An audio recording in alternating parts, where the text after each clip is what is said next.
Government আমাদের ওপর না, গোটা ফ্যামিলি আমাদের ওপর দেবে। সারা জীবন সিঙ্গেল থাকবো। আমি নিজেই বলেছিলাম, আবার আমি পাথরটাকে সরি বলছি। সত্যি কথা বলতে মানুষ ইগনোর করে। তো guys, welcome back to my channel. আমি হচ্ছি তোমাদের ফেভারিট পালোই, অ্যান্ড তোমরা দেখছো এখন পালি পলু। শুভ পয়লা বৈশাখ তোমাদের সবাইকে। অ্যান্ড আমরা এখন আছি একটা আশ্রমে, একটু মানে কি বলবো, আমাদের পয়লা বৈশাখটা আজকে আশ্রমের মধ্যে দিয়ে কাটবে। আমি, মা, দাদা সবাই এসেছি, বাবা আসেনি। তো ওইদিকে দাদা আসছে, কপাট লাগাতে গেছিলো। এর ভিতর দিকে যাবো।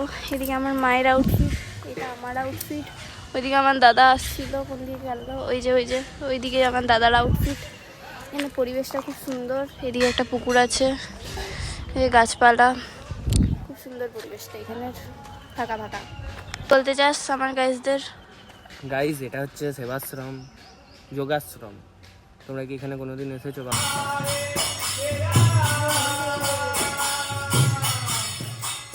এখানে কীর্তন হচ্ছে, তার জন্য কীর্তন থেকে মানে তার জন্য বলবো না, একটু বসেছিলাম। তারপর এদিকে একটু ঘুরতে এলাম, তারপর একটা জবা ফুল পেয়ে গেছি, জবা ফুল লাগিয়ে নিয়েছি। অ্যান্ড এই জবা ফুলের গাছটা যদি আমাদের ঘরে হতো তাহলে ভালো হতো, কারণ আমার একটা ভিডিওর জন্য দরকার ছিল জবা ফুল। কিন্তু ঠিক আছে, এখানে পেয়ে গেছি, কিন্তু এটা কিছুক্ষণ পর শুকিয়ে যাবে, সেটা হচ্ছে আলাদা ব্যাপার। পরিবেশটা কত সুন্দর, চারদিকে গাছে ভর্তি। তো গাইস, তোমরা কি ওখানে একটা ওভারব্রিজ দেখতে পাচ্ছ, মানে ফ্লাইওভার? এই যে এখানে এটা হচ্ছে, এটার থেকে আরেকটু গেলেই একটেশ্বর মন্দিরটা পাবে তোমরা। ওটা থেকে নেমে এই সাইডে এলেই এই যোগাশ্রমটা। কেমন লাগছে তোমাদের এখানে? যাই হোক, কে কে ঘুরতে এসেছে সেটা কমেন্টে জানাও। মানে ওখানে রান্না হচ্ছে, এই চাথালটাতে রান্না হচ্ছে গাইস। লাগছে তো গাইজ, ওখানে দেখতে পাচ্ছ তোমরা বাস ঝাড়, যেটা মে মাসে আসতে চলেছে। এত বড় বড় বাস আরও, মানে কিছুদিন আগে তো গেল, তারপর আবার আসতে চলেছে। যে বাসটা শুধু এবারে গভর্নমেন্ট আমাদের ওপর না, গোটা ফ্যামিলি আমাদের ওপর দেবে, সেরকম বাস আসতে চলেছে। গাইজ, এখানে একটা জবা গাছ, যেই জবা গাছের ফুল আমি মাথায় এঁটেছি। অ্যান্ড এদিকে একটা বাড়ি আছে, এই ঘরটাতে যে থাকতো তার নামটা বলেছি, একটা প্রজাপতি উড়ে গেল। আমার গায়ে বসতে বসলো, তার মানে আমার বিয়ে হবে না, আমি সারা জীবন সিঙ্গেল থাকবো, সেটা আলাদা ব্যাপার। আমি তোমাদের বলছি, দাঁড়াও, এই বাড়িটা কার, নামটা পড়া হয়নি আসার সময়।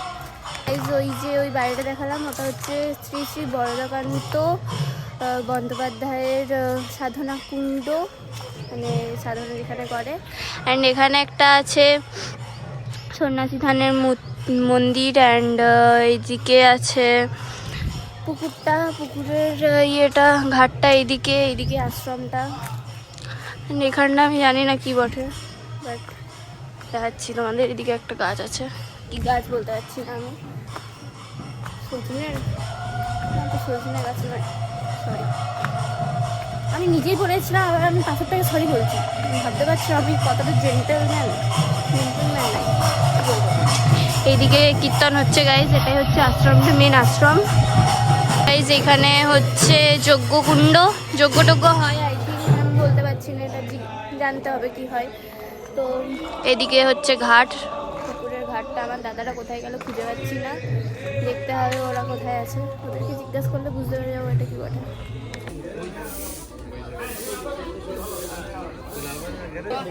গাইজ, আমার দাদা পরিবেশন করবে।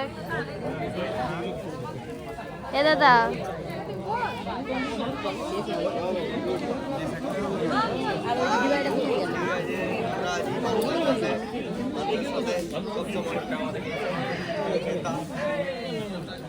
আমার দাদা মানে প্রথম একটা ব্যাচ বসলাম, আমি সেকেন্ড ব্যাচে বসেছি। এবারে দাদা পরিবেশন করলো, দিয়ে আমি ভিতরে ছিলাম, আশ্রমের ভিতরে, কারণ গরম লাগছে। এবারে দাদা আমাকে ফোন করে বলছে, কই আমি যে পরিবেশন করলাম তুললি নাই, যে ভিডিওটা করলি নাই, যে এইভাবে বলছে। গাইজ, খাবার দিয়ে দিয়েছে, ভাত দিয়েছে, পাট শাক দিয়েছে, এখানে পনিরটা ছিল, পনির আর পাট শাকে মিক্স করে দিয়েছে। এবার কী করবো বলো, এভাবেই খেতে হবে। গাইজ, ওইদিকে ক্যাটারিং করছে, কিন্তু ক্যাটারিং ভালো করছে না। ওই দুজন যারা করছে তারা দুজনই, আমার দাদা আর ওইদিকে ওই দাদাটা, দুজনেই ক্যাটারিং ভালো করছে না। দুজন যেমন তাই করে দিচ্ছে। গাইজ আমি তোমাদেরকে কি খাবার হয়েছে সব মেনুগুলো দেখাতে পারিনি, বাট আমি বলে দিচ্ছি।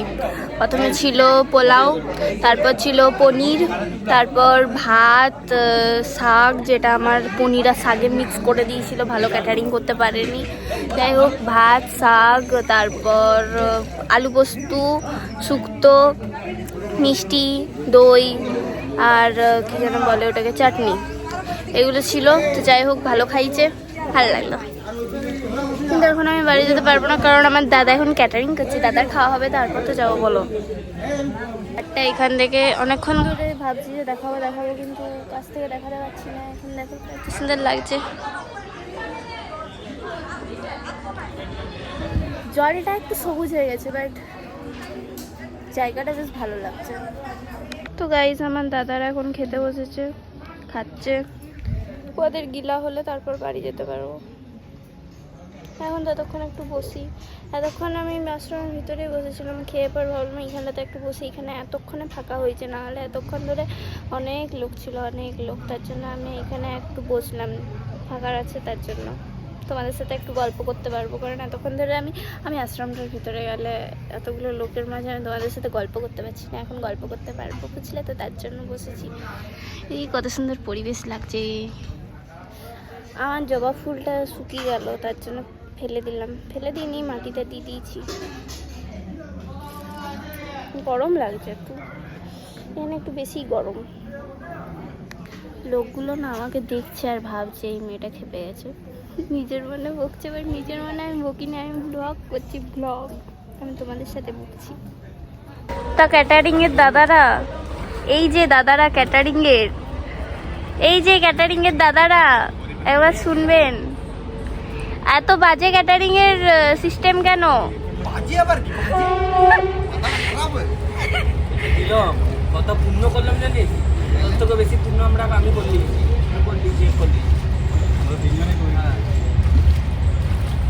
কিন্তু এত বাজে ভাবে দিয়ে আর কি কোনো মানে হয়? সত্যি কথা বলতে মানুষ ইগনোর করে। সব কিছু শেষ হলে এবার বাড়ি যাওয়া হচ্ছে। মাথায় ঢাকা টালে ওটা ফুল। মা, কেমন কাটলো তোমার পয়লা বৈশাখ? দারুণ, আমার কীর্তন তো ভালো লেগেছে। আর কিছু ভালো লাগবে? হ্যাঁ, আর এই জায়গাটা কেমন লাগলো বলো? থাকার মধ্যে ভালো করেছি তো তোমার জন্য, আমি তৈরি করলাম তো। দাদা, তোর কেমন লাগলো বল? আমি আগে এসেছি, আমার ভালোই লাগে।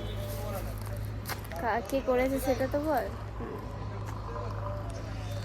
তো গাইজ বাড়ি চলে এসেছি, অ্যান্ড আজকের মতো ব্লগটা এখানেই রাখলাম। ভালো লাগলে একটা লাইক, শেয়ার, কমেন্ট অবশ্যই করে দিও, অ্যান্ড সাবস্ক্রাইব করতে ভুলুন, ঠিক আছে? And tata.